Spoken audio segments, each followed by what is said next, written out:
Hi everybody, welcome back to the channel. If this is your first time, welcome for the first time. My name is lukemick, and this year I attended the Sundance Film Festival, saw a couple of feature films. Today I'm going to talk about Wendy, which actually comes out at the end of February, in a couple of weeks now, so let's get into this review. Wendy is the latest retelling of the story of Peter Pan and Neverland, but unlike most iterations, this film puts its titular character, Wendy, front and center. Now, I'll be honest with you, I was not looking forward to this movie for a number of reasons. One, the story of Peter Pan is a story that I could just care less about, in all honesty. Two, this film is led by a bunch of children mostly under the age of 10 or 11, so there's new, young, inexperienced actors who are meant to carry this film. And three, I wasn't the biggest fan of writer-director Benh Zeitlin's first film, Beasts of the Southern Wild, which was nominated for quite a few Oscars back in 2013. I liked the film, but it was not a standout that year for me. I also got the impression that this was going to be a very visually loud movie that was just begging the audience to feel inspired, courageous, adventurous, free. Just cue in the loud, important sounding alt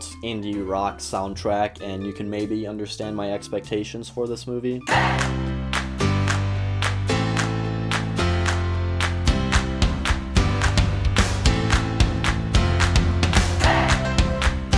The story of this film is clear enough. Kids living in a small part of the United States want to run off and live free, never having to worry about growing up and having to work as janitors and cooks at the local restaurant in town. So they follow a boy who sits atop a train that rolls through town every now and again to a strange and faraway island, hoping to live out their dreams for the rest of their lives. And once they get to the island, that's when the story just gets kind of lost. My biggest issue with Wendy is the character motivations. I couldn't tell you why the bad guys are bad in this movie, and why Peter Pan and all the kids that he's lured onto his island are considered the good guys. Peter Pan is played by a very young kid in this movie, and it's so strange to me because the character that Ben has written as Peter Pan is just an asshole. He's really judgmental to the other kids and he just yells at them a lot, it seems. He's meant to be a leader, as Peter Pan is in the previous source material, but he just does not do a very good job at being a leader. To me, this film just ends up being a montage of a bunch of kids running rampant on an island screaming at the top of their lungs. It's really kind of annoying.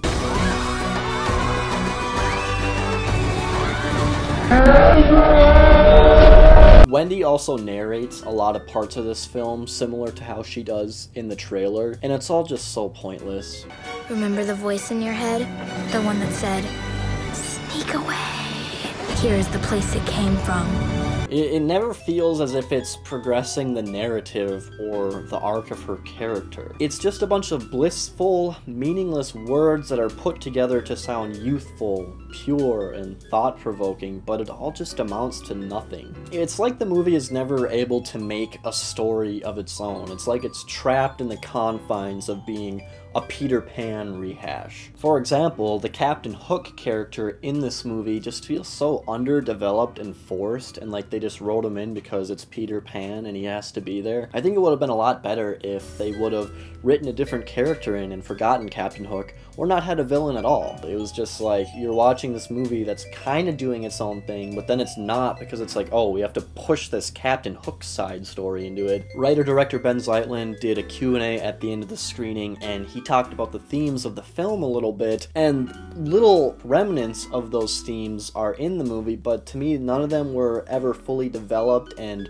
realized in this film. They were just trying to cram a lot of different things into this movie while also keeping it a Peter Pan and Wendy story, and it just didn't work. I know so far I'm really ragging on this movie, but there were some things that I did like. The lead actress who played Wendy, Devin France, was pretty good. She did a good job leading this film, and she led it with charm and charisma. The rest of the characters in the film and the rest of the acting was honestly meh to pretty poor. Even the adults, not just the kids. The filming locations and the cinematography are all the standouts of this film, I would say. It's definitely a really good looking film, and the shooting shooting locations are all real and really authentic looking. They actually went to an island and spent several months there. It's a gorgeous location to shoot, and it looks really good in this film. And there is a sequence involving a volcano that's pretty exciting and well shot, although the significance of the scene is a little bit unclear in the context of the story. Maybe I'm the Captain Hook of this movie, looking back at all my criticisms of this film, but to me it was just a very messy and obnoxious movie